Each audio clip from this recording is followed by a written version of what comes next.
Good morning বন্ধুরা, কেমন আছো তোমরা সবাই? মম অ্যান্ড চিলড্রেন ব্লগে তোমাদের সকলকে স্বাগত জানিয়ে আজকের ব্লগটা শুরু করছি। তো দেখো, সকালবেলাতেই চলে এসেছি আর কি, ঝাড়ুটা হয়ে গেছে, এখন পোছাটা লাগিয়ে নিচ্ছি। তো প্রত্যেক দিনই আমাকে পোছাটা লাগাতে হয়, না হলে ঘরটা কেমন নোংরা হয়ে থাকে। আর ছোট বাচ্চা তো, এই কারণে প্রত্যেক দিনই ঘরে একটু পোছা লাগাতে হয়। তো পোছা লাগানোর পরে দেখো চলে এসেছি। তো তোমাদের দাদাভাই সেদিন এই সমস্ত কিছু নিয়ে এসেছিলো, ডাল, বিস্কুট।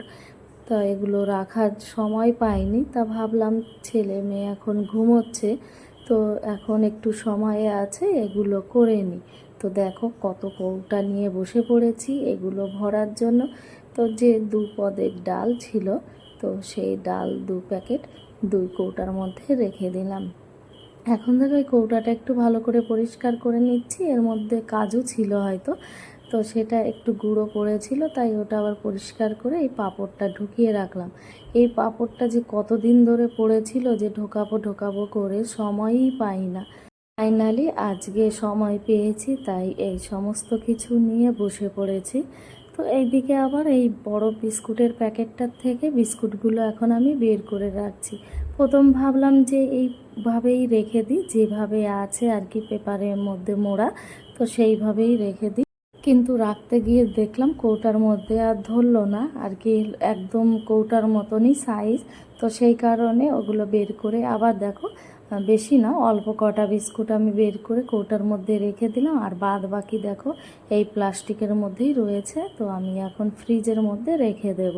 তো ওইদিকে তো হয়ে গেল, এদিকে ছেলে উঠে গেছে, তো ওকে নিয়ে অনেক টাইম ঘোরাফেরা, মানে ওকে রেডি করা, একটু খাইয়েছি।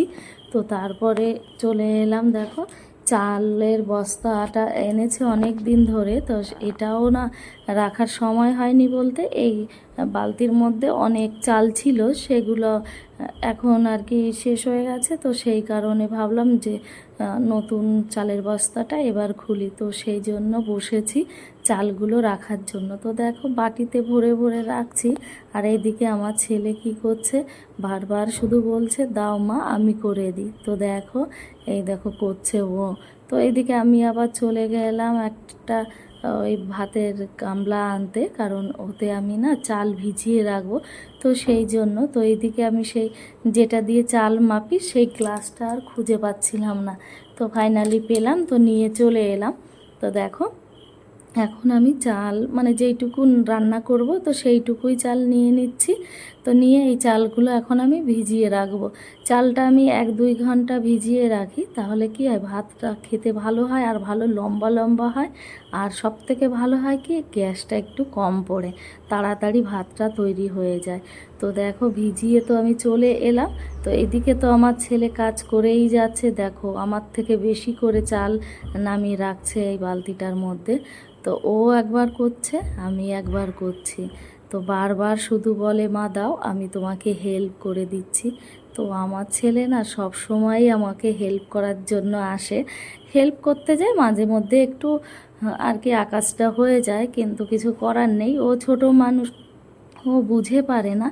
তবুও বারবার শুধু বলে দাও আমি হেল্প করি। তো দেখো আমি যতবার চাল ভরে ভরে রাখছি, আমার ছেলেও ততবার ভরে ভরে রাখছে। তো দুজনার এই করতে করতে দেখো ভরে গেল পুরো বালতিটা। এখন আমি যা করলাম আমার ছেলেও তাই করলো, দেখো হাত দিয়ে। আমি বলি না সব সময় আমার ছেলে কপি করে, আর স্টাইলটা দেখো, হাতটা কিভাবে ঝেড়ে নিল। আর দেখো যে বাটিটা দিয়ে আমি চালটা ভরেছিলাম না, সেটা ও আবার রেখে এলো দেখো কোথায়। তো ফাইনালি আমার ওইদিকে কমপ্লিট হয়ে গেছে। তো এইদিকে আবার আমি চলে এসেছি রান্না করার জন্য। আর মেয়ে উঠেছে, মেয়ের তো শরীরটা ভালো নেই, তো মেয়ে বসে আছে, ও একটু লেট করেছে উঠতে। আর ওইদিকে ছেলে বসে একটু আপেল খাচ্ছে। তারপর চলে এলাম আমি এই জামা কাপড় ধুতে। দেখো আমি যখনই জামা কাপড় ধুই, তখনই এই বালতিতে করে একটু জল আর সার্ফ নিয়ে এইভাবে দেখো জামা কাপড়গুলো একটু রগড়ে নিই। কারণ ছেলে মেয়ের জামা কাপড় না অনেকটাই নোংরা হয়, খাবার খায় সব মেখে থাকে। আর এদের একটা বদ অভ্যাস, হাতে যাই ভরুক না কেন জামায় একটু মুছে নেয়। তো সেইগুলোই একটু ভালো করে রগড়ে নিচ্ছি। আর যদি না রগড়াই না তো পরিষ্কার হয় না মেশিন তো শুধু মেশিনেরই কাজ করে আর কি, ধুয়ে দেয়, কিন্তু এই দাগগুলো একদমই ওঠে না। তো সেই কারণেই দেখো সমস্ত জামা কাপড় আমি এক এক করে এইভাবে রগড়ে নিচ্ছি। এই জন্য একটু দেরি হয় আমার এইখানে কাজ করতে। ওইখানে জামা কাপড়গুলো দিয়ে চলে এসেছি দেখো রান্নাঘরে রান্না করতে। তো আজকে বানাবো ডিমের কারি। তো তার জন্য দেখো ডিমগুলো কি সুন্দরভাবে লাল লাল করে ভেজে নিলাম। তো এইভাবে ভাজলে না খেতে ভালো লাগে, আমার তো ভীষণ ভালো লাগে। তো দেখো তুলে নিচ্ছি, কিন্তু খুন্তি দিয়ে একদমই উঠতে চাইছে না, শুধু স্লিপ কেটে দেখো কিভাবে পড়ে যাচ্ছে। এখন যদি হাতা হতো তাহলে ওঠাতে সুবিধা হতো। তো যাই হোক, ভালোই একটু টাইম লাগলো এগুলো তুলতে। দেখো সব পরিষ্কার করে নিয়েছি। তো এখন হচ্ছে আমি ডিমের কারিটা বানাবো, তার জন্য দেখো তেলটা নিয়ে নিলাম। ডিমের কারি বানানোর জন্য যেইটুকু তেল দেওয়ার দরকার সেইটুকু দিয়ে নিয়েছি। তো তার মধ্যে দেখো একটা শুকনো লঙ্কা ফোড়ন দিলাম, একটু জিরে ফোড়ন দিলাম।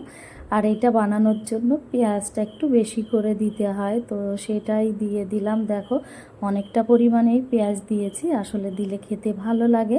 তো দেখো সেইটা এখন আমি ভেজে নিচ্ছি। তো ভালোভাবে ভাজা হয়ে গেল, দেখো পুরো কমপ্লিট ভাজাটা, আমি আর ভাজবো না।